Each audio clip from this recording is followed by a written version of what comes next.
Good morning everyone, welcome to our small footprint. My name is Nyssa, and if you're new here, we are a family of 8 who live off-grid in Australia. It is New Year's Day. Now I have taken a bunch of footage over the last couple of days before Christmas and some of the time after Christmas, which I haven't released yet, but I'm probably going to put this video out first. This is going to be at the start of the new year video. I'm going to sit down and have a chat about what I accomplished in the previous year, what my goals are for the next year, but I also have a few bits and pieces to get done in the kitchen. So I just thought I'll do a bit of a day in the life for today. Now, the thing is, it's already 11 a.m. I've already done coffee, already done some tidying, and a little bit behind. We've had rain for days, and it's supposed to rain on and off all day, but we haven't actually got any. So now it's hot and sticky with no rain. But anyway, so the first thing I'm going to do today is I've just started the smoker up. You can probably see some smoke coming out of there. I've just started the smoker up, and I'm going to put together one of my favorite pork roasts that we do in the smoker for dinner tonight. And I don't know if I'll get to it today, but I'm going to mince the other half up for breakfast sausage patties because that works really well. It's something that we can eat while we're doing this whole meat-based keto type thing. So for the moment though, I'm going to mix up a spice mix and get one of the half of a pork roast into, or maybe 2/3 of it. I'll see which one I pull out of the fridge and get that going. And we'll do that and then I'll come back. Okay, so I need to make up a rub for the pork. Now, I have this in set ratios and stuff, except that I'm going to be lazy today. So I'm just going to mix it up on the fly. Now, one of my goals this year, which we'll go over a bit more later, is to try and get some of these things that I use regularly up on the website, right?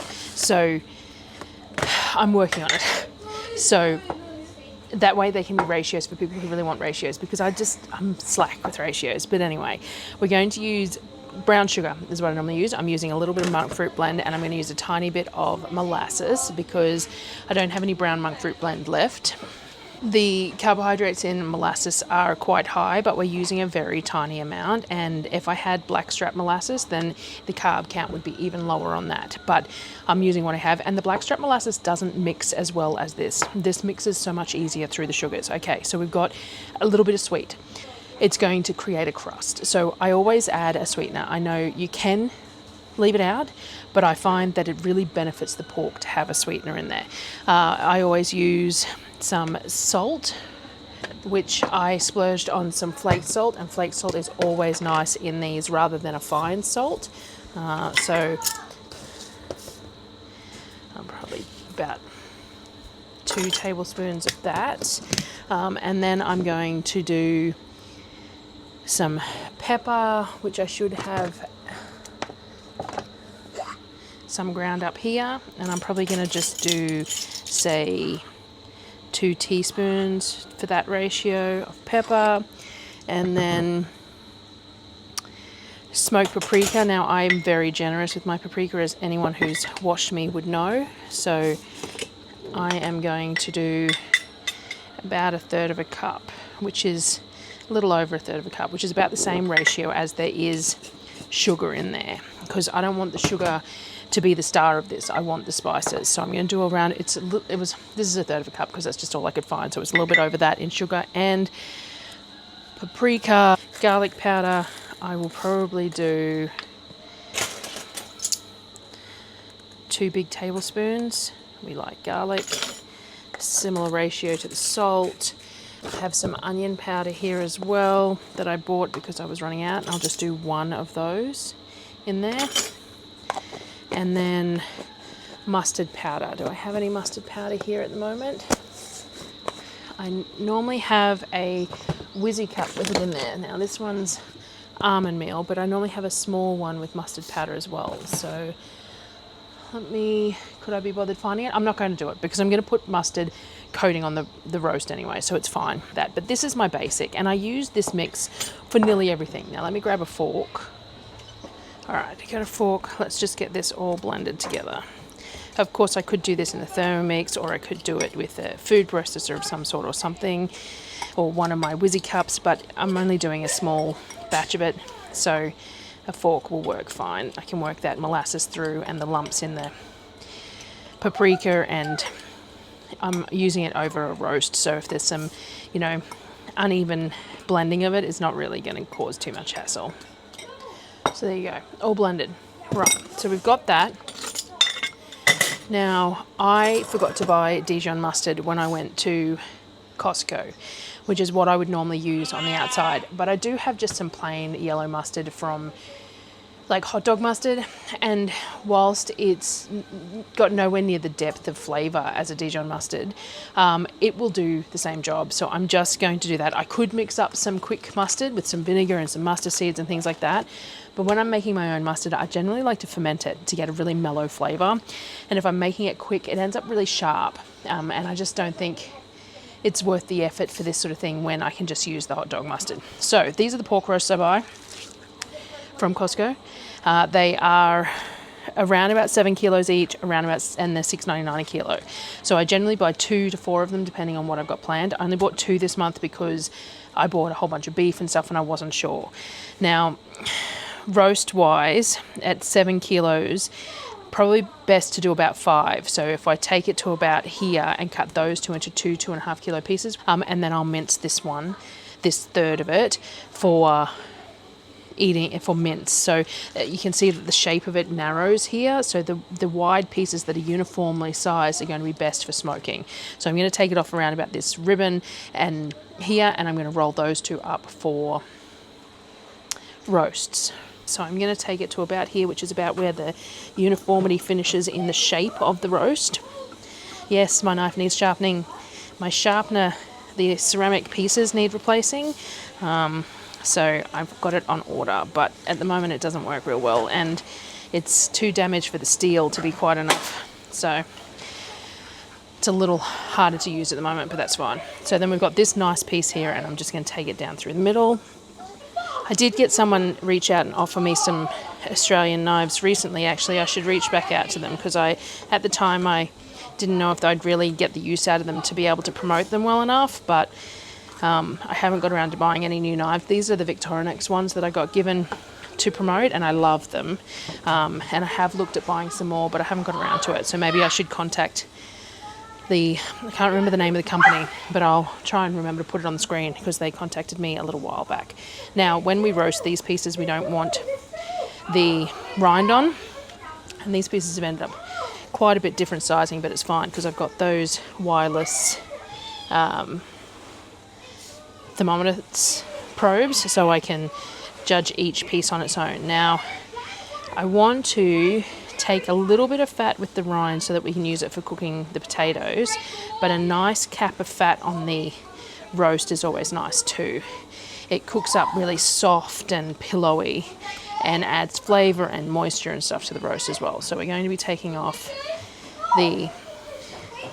as much of this as we can, but all the skin, but leaving some fat on the skin so that, as I said, we can cook it over potatoes. But we want to leave a nice layer on the roast as well. And again, my knife really needs a sharpen. So there we go. Now I need a bowl to put some of this in, don't I? But anyway, that's that piece. Now, what I tend to do is I tend to take the elastics that were on it before. The kids are in the pool, you'll have to ignore that, the screaming.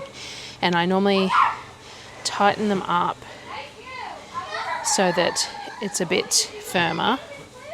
This one seems to be doubled up together for some reason.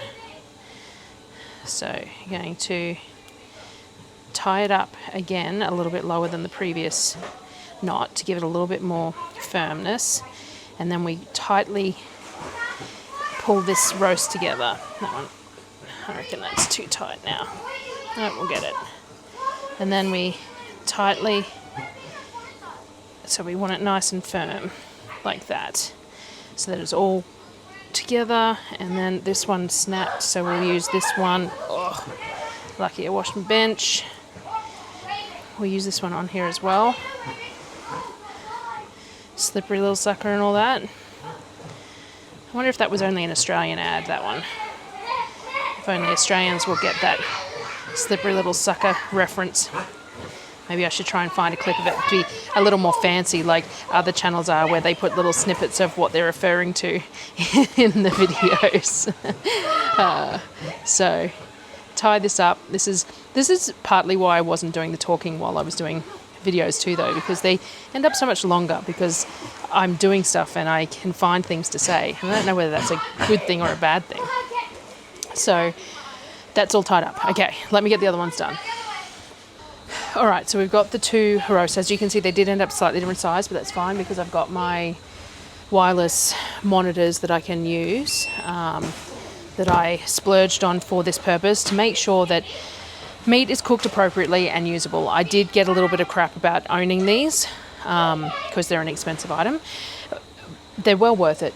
So if you ever think about investing in something, I got these $75 off in the Black Friday sales, but they are so worth it to know that your meat is going to be cooked to the right temperature and is perfectly edible. Like, it saves you from burning things and wastage and overcooking, undercooking. They are an investment in lower food wastage, in my opinion, and well worth it. So what I'm going to do is I'm going to cover the roasts in the mustard. As I said, I haven't got any Dijon. I've just got plain yellow mustard, but that's fine. And then I'm going to coat them in the rub. Now, sometimes I grab a child to give me a hand, but no one's around at the moment, so it should be fine to finagle both. I'll just only touch the handle of the scoop. So I'm just going to coat. Now, the mustard helps to lock in moisture, but also the acidity of it, I find, is a really good complement to the slight sweetness in the rub and things like that. And it really works to help keep the meat moist, tender, and just really, it's really one of my favorite ways to prepare this when I'm cooking it. It's something that's not a mince. So you're just going to coat it on all sides, just like that. And get it all coated. I must admit, having the squeezy bottle is actually a whole lot easier than using the spoon on the other one, mind you. All right, so they have the mustard coating. Oop. So I just coat it and then turn it in spot and pick up any rub that's, and tuck that bit of meat in there. Pick up any of the rub that's fallen on the ground, on the board, and just like that. A bit more. Oop. Probably not that much, but that's fine. It's a really good rub. So there we go. So that one's done. So then I'll pull this one over to where there's already rub on the board. Yep. There we go. So we'll put the rest of the rub in a jar to use for next time. And then I'm going to go wash my hands.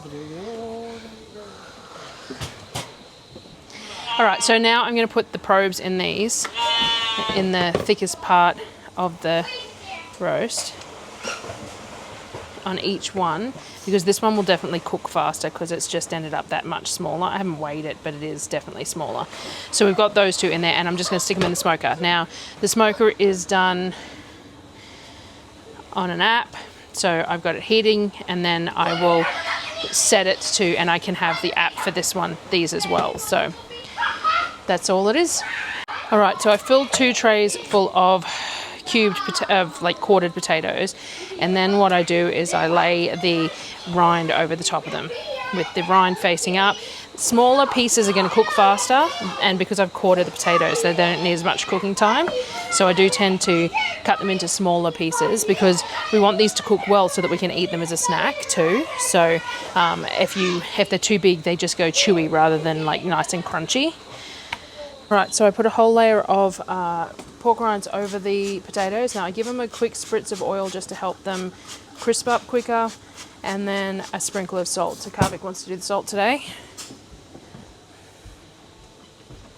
Oh, got some salt on it. And then I'm just going to stick it in the hooded barbecue, like I said, and these will take anywhere up to 45 minutes to an hour to cook the rind up to a nice crisp and the potatoes to be cooked underneath it. Kavik wanted me to show you our supervisor today. So Akio has decided that this is his spot to sit at the moment. I don't know why. Yeah, he doesn't look exceptionally comfy, does he? But, you know, this was where he wanted to sit today.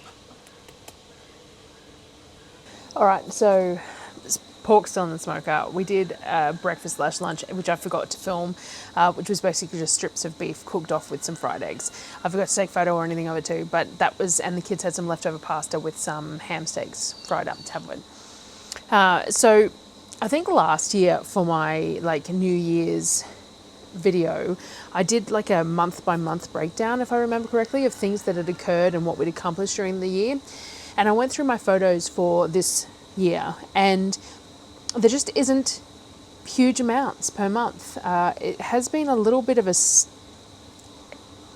There's been some successes. So in sort of February, we started building the new building. So February through to, it was like April. I'll put some photos in here. So like February, they got delivered, and then we started on the decking out there between the two buildings, and then we started constructing the buildings. And then the next month, I think it was March, was when James could come back and helped us put the rest of the buildings together. And then we just had the breezeway with the bedrooms. And then it was, I think it was April by the time we got them closed off in time for the cooler weather. But again, we had to do it in a bit of a rush, and one of the walls still is only just roofing iron up there because we needed to seal it for winter. And we haven't figured out what we're doing exactly there. We'd like another small potbelly stove, but we can't really afford one at the moment and things like that. So it's just sort of a temporary thing, one end of that building. But, you know, so that took February, March, April, probably into May to get that building done. And that was a large portion of our excess spending. We did get some help on a loan for the buildings, but we also had to purchase a lot of extra bits and pieces to finish and complete that building. So that was a lot of our excess income that went into that. Not that we have excess income as such, but anything that we're earning above and beyond our costs went into that. And other than that, over the winter was pretty slow. And then we came into September and we got Lamington. So in September, it was early September. I think she was born like the 2nd of September. So we got her only a couple of weeks into September, and she just took up a lot of time then. And then there was the shop. So by October, I was getting the stock sent. I was getting the stickers in real life and like in my hands, and working on the rest of the art and deciding on what the cups and stuff that I wanted and importing those and all that sort of stuff. And, you know, there was those few really big things that happened, but not much in the month by month. I went through the photos because I'm pretty sure last time I just went through like the monthly albums on my phone last year and pulled out all the significant events for each month and used those. I have found though, mind you, I am less likely to take photos and stuff with my phone these days because I do filming so often that it feels like double handling, which is something I'm looking to change this year as well, which is, you know, where we'll get to when we're discussing that sort of stuff. But the year in review, whilst there was some really big achievements, as in the buildings went up and that has made a massive difference to our lives. We got Lamington, and she was hard work, 2 hourly feeding and hard work for a long time. And the shop launched, and I'm very happy with how the shop launched. I'm happy with how successfully it went through. I'm happy with the amount of orders that I got through. It broke even, which is just something that's a pretty amazing thing, to break even on the cost of the laser engraver and everything else in that first, 3 months, 2 months that I launched it. So I didn't really make any money as such from it. It all paid for itself, but that means that anything going forward can be profit. So it's a big thing to do that in your first launch. And I'm grateful that I have, like, you guys, the audience that I do, you guys on Facebook and Instagram. You're the reason that I managed to break even. So that will just has room to grow from that point forward. In regards to achievements with YouTube, I gained about 5,000 subscribers this year, and my income increased from last year to this year around about $9,000. So I earned around about $9,000 more in 2024 than I did in 2023. This isn't as significant an increase as I would like for what I feel like the work was required. I looked into a lot of my analytics this morning out of curiosity. Views wise, in 2023, I got 940,000 views or something. And in 2024 I got 1.1 million. So not a significant increase there, but my dollar per thousand has gone up this year. So more people are engaged with the videos and watching ads and things like that. So even though the views haven't gone up that much, the subscribers haven't gone up that much, the people who are watching are choosing to watch the ads, and that is paying me better for that purpose. So I'm grateful for that as well. So whilst any growth is great, that's, you know, and, you know, people get in trouble for sounding like they're whinging, but YouTube is a lot of work, a lot of work. So if it doesn't bring an income in, then that's, you know, it's not worthwhile unless you're well off, and we aren't. But any income that we bring in is huge for us. So even an extra $9,000 a year is significant for us, considering I only shop 6 times a year and I spend between $3,000 and $4,000 per shop. That's half my year. That's 6 months worth of my groceries. So, you know, it's not insignificant in our life. But I would have liked to have seen a bit more growth there. I did have a few, so like my grocery videos always bring in a whole new crowd, because obviously the algorithm picks them up, people watch them. I normally get 400 or 500 subscribers on that video, and normally up to like 50,000 views on that video compared to everything else. So whilst that's kind of a kick in the teeth, it's also kind of nice, right? They are a lot of work, those grocery haul videos, having to unpack it all to the table, voice over it all, and all the rest of it. It is a lot of work, and it's worthwhile doing because of the feedback on it. Now, my August grocery video seemed to do the best out of all of them. Don't know why. And my December one kind of fizzled. Maybe because I had Vlogmas in the title. I did change that afterwards, but it was too late by the time I changed it. But my December grocery haul, the actual haul video, only, I don't know, 10 or 12,000 views, which is still significant for me in comparison to my standard daily videos, but very low for a grocery video. And I think only like 40 new subscribers off it. It really just didn't take off anywhere, which is a little bit sad, because in that period of Christmas time where everything is taking off and I was doing all those daily videos, it would have been nice for that grocery video to have picked up a new audience, but that's life. So in saying all that, we're trying to do some planning for the next 12 months. Obviously we need to get this kitchen roof finished. It is high on the list. Darryl is just not 100% confident on doing it himself because it's attaching to a pre-existing building and things like that. So I spoke to James, who is my cousin's husband, who helped us with the other buildings, and he should be available to come out and help in February, March when it cools down a bit again. So if we can't get on top of it ourselves before then, he will come out and give us a hand. So that will be great. The back deck off the back house really needs to be done so that I have somewhere to sit that isn't, though this kitchen will look a lot better by the time that's done. The roof will be better, and there will be a solid wall behind me just here. It'll still be open, but that wall there will be solid. So it'll make a much better backdrop. I'll be able to have some proper shelving. I'll be able to do things like move my smoker and everything around, and it will be better. But that little back deck is where I want to put a cushy chair and have somewhere to sit, to edit, to do chat videos, all that sort of thing as well. The roofing on it is going to cost us $2,500-3,000, and post-Christmas, that's just not going to happen in a while. I did plan to have a really cheap Christmas this year. I did plan to go really simple, really cheap, and just, you know, it never works out that way. I think part of it is that we use Christmas as an excuse sometimes to buy the things that we've been putting off. And the things that we buy can be classed as recreational, but are also kind of necessary.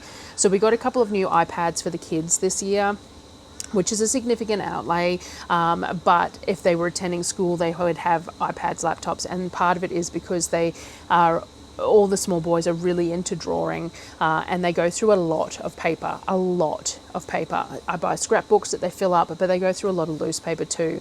So the plan is that they have the iPads with the pens. We got just the standard iPads with a pen, and they can learn some digital drawing and maybe pursue that a little bit. Lorcan's really into drawing comics, so I can get him templates that have the squares for the comics and things like that. And part of their schoolwork can be courses that will encompass that, so they can do some Skillshare courses on learning how to use Procreate and things like that. So it was an investment in their future education, but also a novelty item that they have enjoyed. I have enjoyed being able to turn them off on them because I have it set up as family sharing. So there was, it turns off at 9 p.m, which is bedtime, and doesn't turn back on until 10 a.m. the next morning. The first morning there was a 6 a.m. request come through to my phone asking for them to be able to unlock. No. So yeah, we spent a little bit more. Apollo's computer needed to be upgraded as well. He's got refurbed and passed down and bits and pieces like that. So there was a little bit more expense for Christmas than I had planned. So we will need to catch up a little bit on that. And then we'll look at doing the roofing for that back deck. In regards to other construction items, we did manage to get some lithium batteries very cheap on sale. I actually think it was an error because I bought them, I linked them to a friend, she bought a whole bunch, and then they went back up to a different price. So I'm glad to have caught them. They also had a bunch of rewards points on them as well, so I got a whole bunch off in rewards points, so it was a really good deal. But the problem is that whilst we have spare solar panels, we do not have anywhere to mount the solar panels at the moment that they will achieve optimal sunlight. So the plan is to build a little bit of a carport out the front fence of the house. The carport will slope to a north-facing situation, which is where you want your panels facing. But again, it's materials to do that. And we sort of want it to be 3 bays worth to fit the trailer, our car, and then any visitor car. It doesn't need to be full depth because it's a ute. I only need the cab of the ute in the underneath the cover and things like that, but it will need to be sort of 9 meters long to allow for 3 bays. So we're looking at 9 meters of roofing, and when we got the quote for the roofing out the back deck, it's 8 meters I think, and it ends up being around about $2,800 or $3,000, and plus all the transport things. Now ideally we should get the money together to do both of them at the same time, because Darryl will have to travel to Brisbane to get the roofing. So last time when we got the roofing, he drove to Brisbane, he stayed overnight in a bed and breakfast, and then he picked up a car trailer and collected all the roofing materials on the car trailer, drove them home, and then James was here to help, and he drove the car trailer home, back to where we rented it from. So that is going to be a similar sort of a purpose. We may have to drive the car trailer to Toowoomba to drop it off or something, because we can't guarantee that James would be here helping with any of that. But there is the outlay of the hire of the trailer, the cost of the fuel, and the bed and breakfast and things like that, which is fine. It still ends up way cheaper than doing it locally, but it would work out cheaper to do them both at the same time, wouldn't it? Except for the cost of the materials. So if we're looking at doubling that, and I just don't know whether that would be feasible. Getting that kind of money together all at once will be significantly challenging for us. So I'll see how we go. But that's the only other real significant construction item. We do need to do some internal stuff. We still haven't got the rest of the walls done in the bathroom. They have external walls but not internal walls. Not a big deal, because we need to refurb. We do want to build on to the bathroom a separate toilet space, because we want to upgrade our composting toilet to one that has chambers underneath, and to do that we need to have a higher place for the pedestal to go. The clearance under the floors of the current buildings isn't high enough, so what we need to do is build a slightly raised toilet space to be able to put that composting toilet in. We haven't purchased the composting toilet because you're looking at $2,500-3,000 for one of the ones that we need, and I will not purchase it until we've built something, because it's pointless to purchase it and have it sitting around. But again, that's another outlay. So other than that, I think internal is mostly it. Like if we can get the kitchen roof done, eventually we want to build in a pantry, things like that. But they're all sort of a follow-on tasks from other things being completed, and we just have to see how we go with getting those tasks completed and the cost factor of doing that. Obviously, the garden space is still a priority in so much as I'd really like to get it working, but it also isn't as high a priority, because we're never going to get a garden space that is going to feed all of us without access to elsewhere. It is not feasible in our environment. It takes too much water, too much inputs, and too much time. So our garden is always just going to be an adjunct to what we purchase. And because I have the opportunity to purchase fruit and veg the way I do, it's not as high a priority as I'd like it to be. It becomes more of a hobby than a requirement. I get people all the time comment about, I should make the children clean up the garden, and why don't I do this and why don't I do that? That's what it comes down to, is that the garden space does not provide enough food, even when it's done fantastically in certain years. It does not provide enough food for 8 of us for what we can afford to put into it, namely water. We do not have the facility to have water on the property in large quantities. So we have to fetch water to water the garden. That water also feeds the animals and everything else. And to do that, there's a time cost, petrol cost, car wear and tear cost, and things like that. And it's worth it, but only in so much as it fits into everything else. So the garden is a priority in that I want it, but it's more of a hobby than anything else. And we're still figuring out the best way to make that hobby still provide us with food, and be manageable without costing us more than it should. So the metal garden beds, more covers. Over winter, the hope is to get all those beds covered, though the covers aren't working as well as I would like for certain things. The zucchini do not like it.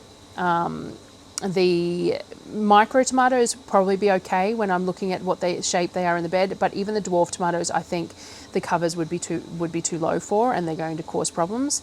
The cucumbers just escaped, I was hoping that they would sort of like cascade on the ground, and they didn't. But things like silver beetroot, chilies, the jalapenos are growing in one of the beds and doing fantastically. And the guajillos and stuff that are in the other beds look like they would fit underneath the cover perfectly fine. So we could do some chilies. We can do silver beets, I think I said that, and lettuce and spinach and that over the winter. Probably brassicas over the winter as well, because then we can put the netting over the top of the wire as well to keep the cabbage moth out. And they don't branch out quite the same way as the other stuff has done, a bit easier to maintain. But we will see how we go. So yes, I've already spent all that money on the metal beds and the soil, so now we need to get the covers to put on those beds, and we will continue to work out how to use them. The other step has been getting more of the IBC set up so that we've got the wicking beds, but again, they need covers, and we haven't quite figured that out. But we were talking about doing some more hydroponics. So years ago, we did a whole bunch of Kratky hydroponics, and they worked wonderfully, but we still had bug issues and everything else. So the plan is to use some of the stuff that we've already got, one of the metal tunnels, and cover it from floor to roof with Avery mesh and then shade cloth, and we do some hydroponics in there. Again, it's going to have to be done over the winter, and we'll see how we go. We do forget every year how bad summer is. Like, every year I tell myself it's hot and it sucks, but then we get into summer and you realize that we can't do anything. Like, I know it'd be nice to say you just deal with it and you work through it, but we can't. The kids never want to do anything. They've got the pool, which helps, but my health does not like the heat, and I end up crashing regularly on mid-afternoon because the heat has gotten so bad. My body has just decided that it cannot deal anymore, and unless I want to drug myself more, then I have to crash. So summer is just, it's unfeasible to get things done, and we forget every year, and so we don't push as hard during winter. So that is a goal for this year. We need to push hard during winter to get the construction jobs done. We need to finish some of the new pens for the chickens, because we've got the new chickens that have been hatched over just before Christmas that now need to be separated and put into their own pens. So we need the new chicken pens over the next couple of months as it cools down. And potentially the carport, but the kitchen roof definitely needs doing, potentially the pantry and the back deck, things like that. But we really need to push them during winter, and I have to remind myself that we need to push in winter, because you can't get anything done in summer. So anyway, in regards to other things that we have discussed for this year, we were talking about the YouTube. So part of the things that I'm going to aim for this year is to schedule things a little bit better, schedule my time a little bit better, create more guidelines of when I want to complete things, and then allow myself to have downtime, because at the moment I don't really have downtime. I work my butt off 24/7, and that's fine. I like being busy, but I need to find some downtime. So part of that is going to be finding time to draw so that I can create more art for more products and things like that, because I really enjoy doing it. But I have to be in the right mindset to draw, and part of that is going to be creating a space and a time that works. So we're trying to work on Darryl's schedule as well as mine, and create time and space for ourselves as well as what needs to be done.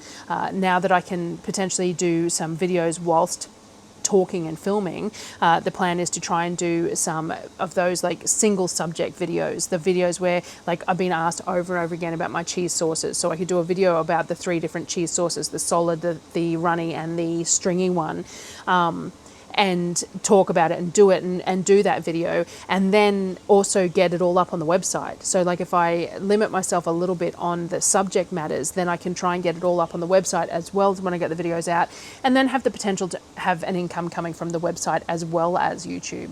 I really suck at short form content. I do have a TikTok account. I barely post.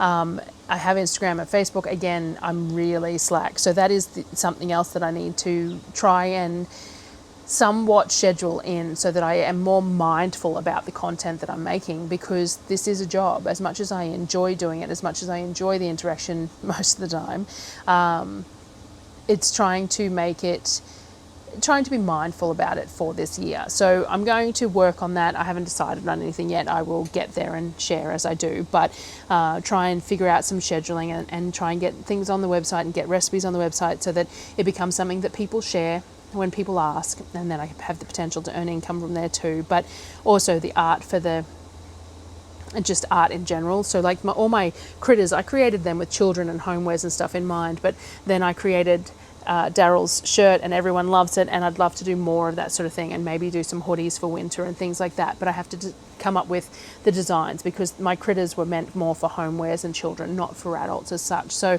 I'm working on, ideas of what I want to do there. But we still have other things like the D&D conversions that Darryl does. I've got certain weeks blocked out. That's the smoker telling me that the meat's hit temperature, so I need to deal with that. Give me a sec. Now, surprisingly, both roasts ended up at 145 at the same time, so that's pretty cool. So I'm just going to get them out. Here we go, it's the first one. Pull the hot, very hot. Let's see, can I grab a good one? I might just leave it in there, it's not going to hurt. I'm going to wrap them with foil. Keep all the moisture in. So there's one, and the second one. So yes, I cook these to 145, which is classed as medium rare for pork. If you haven't cooked to 145, I highly suggest it.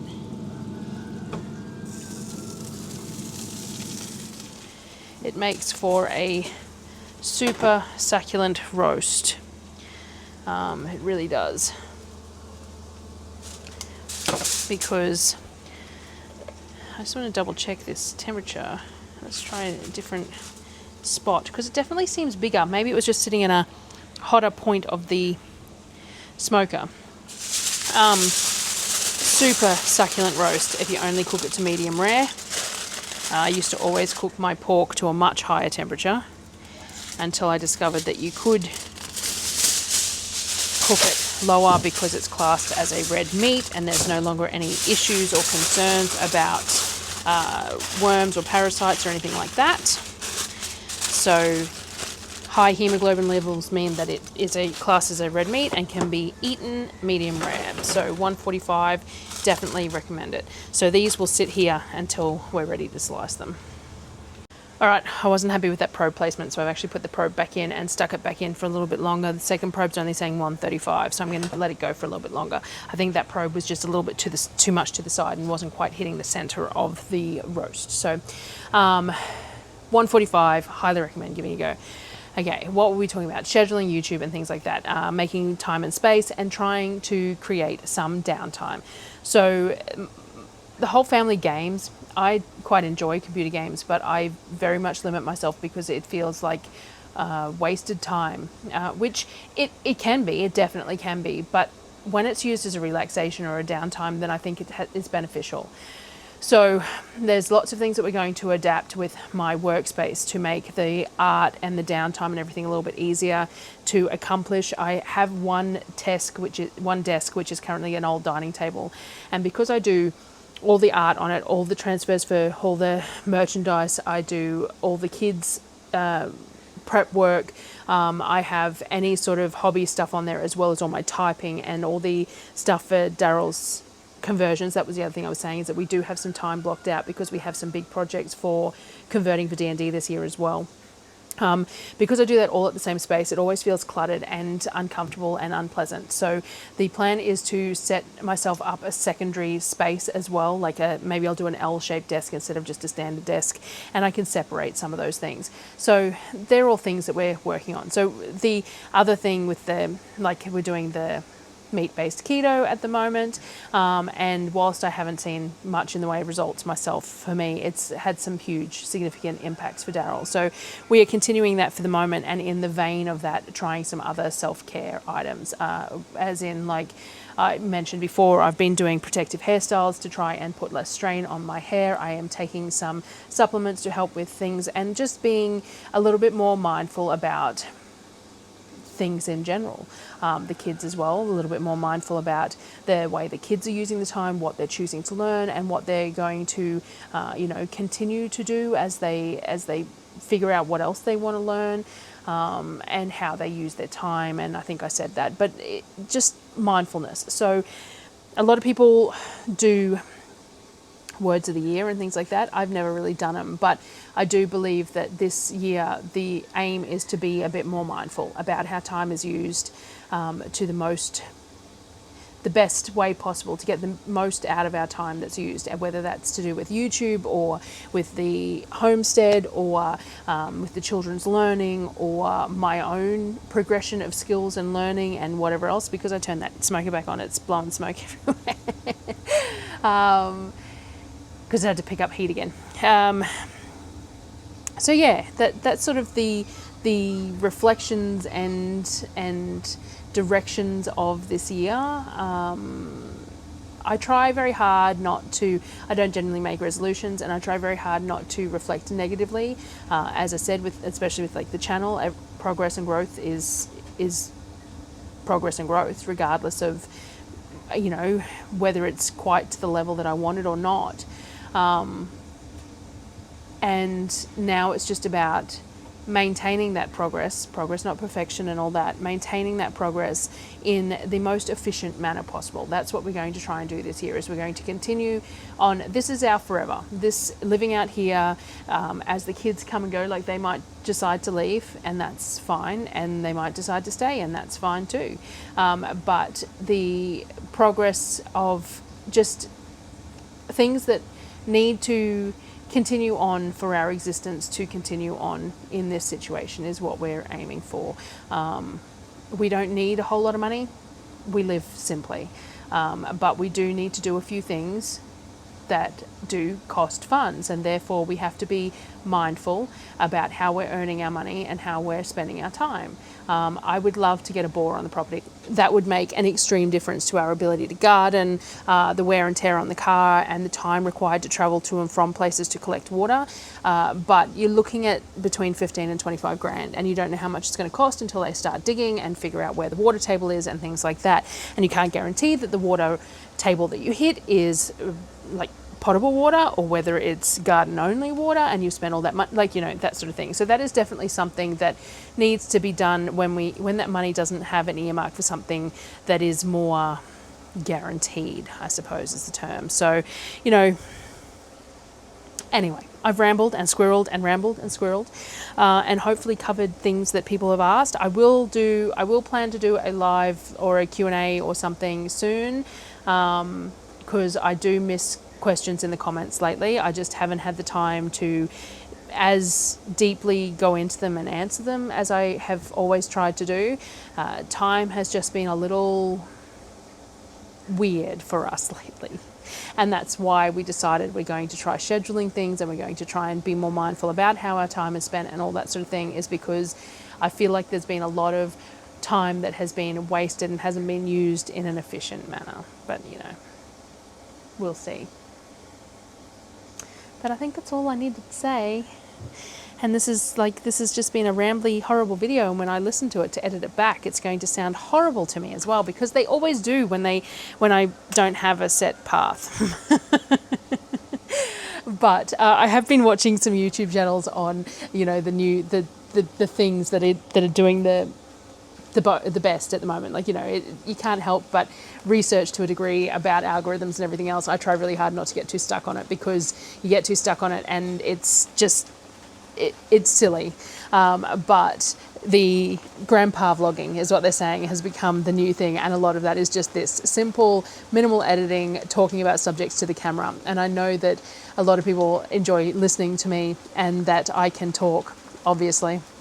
So perhaps once a fortnight or something, there is a subject that someone gives me, like maybe we do it via the part of the Patreon where anyone, the free and paid, can pick a subject or a poll or something, I don't know, and I can sit and randomly talk about that subject matter.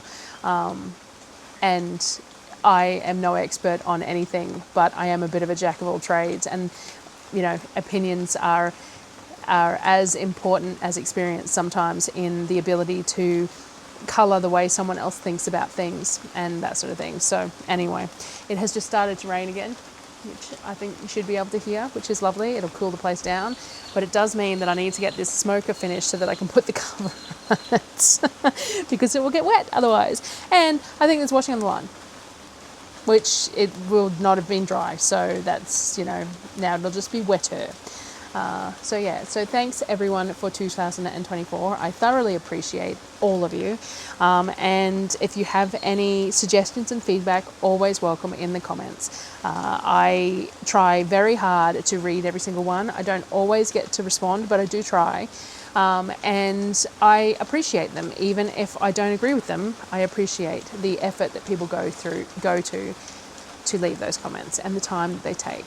So thanks for watching, guys, and I probably will just leave it there because this will be well and truly long enough.